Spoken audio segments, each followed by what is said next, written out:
So, what am I doing?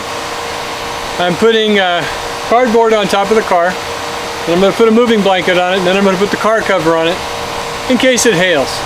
We're expecting a nasty storm tonight. I don't know if it'll protect it, but it's got to be better than nothing. So, there you go.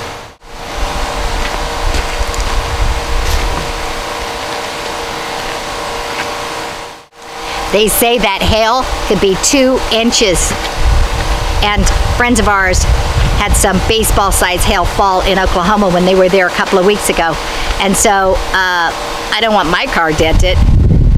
And we're not going to be able to protect the solar panels. So God willing, the trees and stuff will protect anything that's close enough to the trees. So anyway, it may not hail.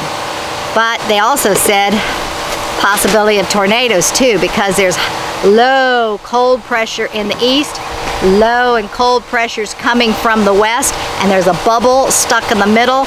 And over the next week we're expecting some pretty gnarly storms, and they said with each one expect tornadoes and hail and strong winds.